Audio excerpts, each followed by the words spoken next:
Hello friend, welcome back to Lakshya computer institute. तो आज की इस वीडियो में हम डेटा वैलिडेशन के बारे में सीखेंगे, यानी कि आप एक्सेल में कैसे डेटा वैलिडेशन की हेल्प से अपने डेटा को एंटर करते हैं।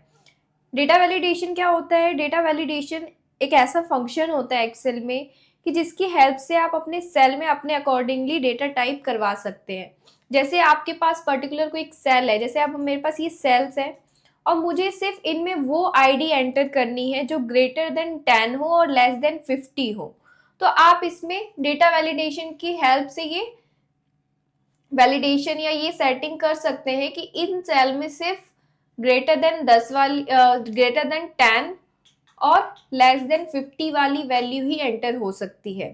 अब वो हम कैसे करते हैं, मैं करके बताती हूँ आपको। जैसे मैंने अब ये सेल सेलेक्ट कर ली क्योंकि मुझे आईडी इन्हीं सेल में एंटर करवानी है। तो इन सेल को सिलेक्ट करके हम डेटा में जाएंगे। डेटा में जाने के बाद आप जाएंगे डेटा वैलिडेशन। यहाँ जाने के बाद आपको यहाँ पे कुछ ऑप्शंस मिलते हैं जिन ऑप्शन के आपको यूज करने हैं। जैसे अगर आपको डेसिमल में कोई डेटा बनाना है या लिस्ट में बनाना है, डेट में, तो आप अपने अकॉर्डिंग चूज करके यहाँ पे और अपने डेटा को टाइप करवा सकते हैं। अब जैसे मुझे नंबर्स में डेटा टाइप करवाने, तो मैंने यहाँ पे होल नंबर सेलेक्ट कर लिया। देन यहाँ पे ऑप्शंस आते हैं कि आपको जो नंबर्स हैं कैसे टाइप करवाने हैं। जैसे बिटवीन में होने चाहिए कि मुझे greater than 10 and less than 50, या नॉट बिटवीन, या इक्वल्स टू। तो आप अपने अकॉर्डिंग यहाँ से चूज कर सकते हैं। अब जैसे मुझे बिटवीन में चाहिए कि मुझे यहाँ पे मिनिमम वैल्यू चाहिए 20 एंड मैक्सिमम वैल्यू चाहिए 80, और देन ओके। तो अब देखिए, आप जब इस सेल में कोई भी वैल्यू जो आपने 20 से अबव और 80 से लेस देन डाली है तो वो एंटर कर लेगा। अब जैसे ही आप उस कंडीशन के अलग हट के कोई वैल्यू डालेंगे तो ये आपको एरर शो करेगा, क्योंकि हमने इसमें कंडीशन अलग सेट कर रखी है। तो डेटा वैलिडेशन आपके कंडीशन के अकॉर्डिंग ही आपके सेल में डेटा एंटर करता है। अब यहाँ पे हमारे पास एरर आ रहा है। अब इस एरर से काफी क्या होता है कि हम समझ नहीं पाते कि एरर क्यों शो हो रहा है। अगर हो सकता है किसी एम्प्लॉय ने, किसी ने अपने जो सेल में है वो वैलिडेशन लगा रखी हो और हमें उसके बारे में पता ना हो और इनका हम समझ ही ना पाए, तो हम क्या करते हैं, इसमें आप अपने अकॉर्डिंग मैसेज भी टाइप करवा सकते हैं। क्योंकि कोई अगर अनदर पर्सन कोई देखता है, अगर उसके पास ये एरर शो होता है तो वो पढ़ के समझ जाए कि ये एरर क्यों आ रहा है। तो इसके लिए आप यहाँ पे एक मैसेज भी टाइप करवा सकते हैं।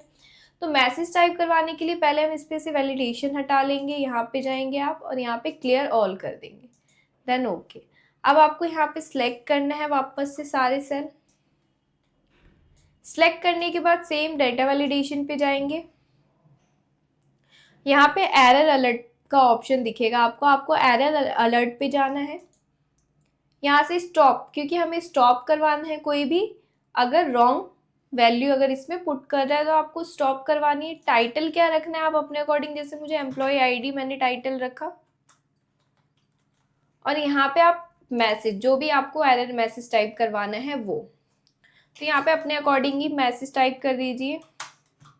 मैंने लिखा है यहाँ पे please enter values between 20 and 80, then okay. अब यहाँ पे वैलिडेशन हम लगा लेंगे, वोल नंबर, एंड बिटवीन में मुझे चाहिए 20 एंड मैक्सिमम चाहिए 80,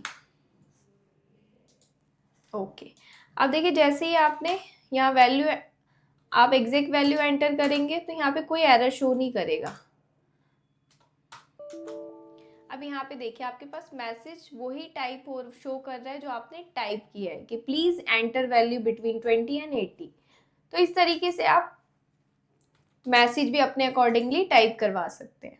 तो ये हो गई, आप कुछ भी अपने अकॉर्डिंग आपको कोई डेटा जैसे न्यूमेरिकल डेटा एंटर करवाना हो या अल्फाबेटिकल, ऐसे ही आप एंटर करवा सकते हैं। इसके अकॉर्डिंग आप इसमें और भी ऑप्शंस होते हैं। जैसे आपको अगर किसी का लिस्ट बनानी हो किसी चीज़ की पर्टिकुलर, जैसे यहाँ पे डिपार्टमेंट है। अब डिपार्टमेंट क्या हो रहा है, एक ही डिपार्टमेंट बार बार रिपीट हो रहा होता है तो हम उसको बार बार टाइप करते हैं। तो आप लिस्ट बना के उसका यूज कर सकते हैं। वो कैसे? अब जैसे यहाँ पे हमें डिपार्टमेंट टाइप करवाने हैं, तो मैंने डिपार्टमेंट का सेल सेलेक्ट कर लिया, डेटा वैलिडेशन पे गए और यहाँ पे लिस्ट चूज कर लेंगे। पहले तो यहाँ से डेटा वैलिडेशन हम क्लियर कर देते हैं। कभी भी आप वर्क करें तो अगर उसमें कोई वैलिडेशन लगा है तो पहले उसको क्लियर करके ही दूसरा उस पर वैलिडेशन सेट करें। अब यहाँ पे हम सिलेक्ट कर लेंगे लिस्ट। अब लिस्ट में आपको क्या क्या सोर्स रखने हैं, जैसे मुझे यहाँ पे लिस्ट में आईटी रखना है,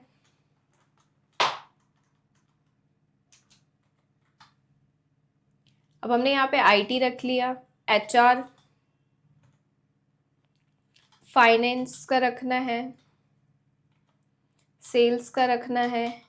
तो आप अपने अकॉर्डिंग यहाँ पे लिस्ट टाइप कर लेंगे और ओके कर देंगे।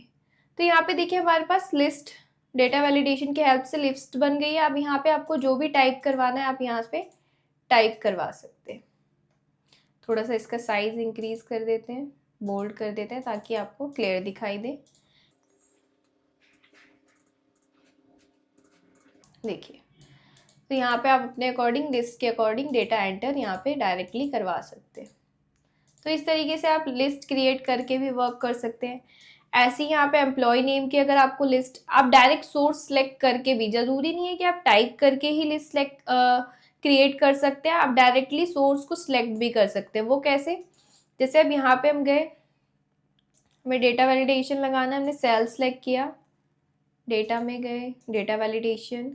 अब यहाँ पे जाने के बाद हमने लिस्ट लिया। अब यहाँ पे सोर्स में आप डायरेक्टली, जैसे अब मुझे एम्प्लॉय नेम की लिस्ट क्रिएट करनी है तो मैंने सोर्स में ही सिलेक्ट कर लिया, देन ओके। तो यहाँ पे देखिए एम्प्लॉय नेम की डायरेक्टली यहाँ पे सारी लिस्ट आ जाएगी। आपको जो भी एम्प्लॉय नेम सेलेक्ट करवाना है यहाँ पे आप वो लिस्ट के थ्रू सेलेक्ट कर सकते हैं। तो ये हो गया हमारी न्यूमेरिकल एंड लिस्ट वाली। ऐसे ही काफ़ी ऑप्शंस हैं डेटा वैलिडेशन में। अगर आपको डेट में भी ऐसी, अगर आपको बिटवीन या greater than less than date भी अगर एंटर करवानी है तो आप डेट, टाइम। टेक्स्ट लेंथ में क्या होता है, जैसे अब यहाँ पे हम टेक्स्ट लेंथ का भी एक एग्जांपल देख लेते हैं। मैंने इस सेल में टेक्स्ट लेंथ का वैलिडेशन लगाया, जैसे हम टेक्स्ट लेंथ, अब टेक्स्ट लेंथ में मैंने डाला कि मुझे ग्रेटर देन या बिटवीन या इक्वल्स टू, कुछ भी इक्वल्स टू हम ले लेते हैं कि मुझे इक्वल्स टू 5, देन ओके, कि इसकी जो भी टेक्स्ट की लेंथ होगी 5 ही होगी। तो अब जैसे यहाँ पे हम एंटर करवा रहे हैं तो 5 वाली वैल्यू ये एंटर कर रहा है। अब जैसे ही आप इसको 5 से अबव जाएंगे तो देखिए टेक्स्ट लेंथ अगर 5 से अबव है तो ये डेटा एंटर ही नहीं करेगा। तो इस अकॉर्डिंग आप टेक्स्ट लेंथ वाला भी वैलिडेशन लगा सकते हैं। उसके बाद हमारे पास एक कस्टम वैलिडेशन भी होता है। आप अपने अकॉर्डिंग कुछ भी, आपको कुछ ऐसा वैलिडेशन लगाना है जो कि इसमें है नहीं, आपको अपने हिसाब से लगाना है, अपने अकॉर्डिंग लगाना है।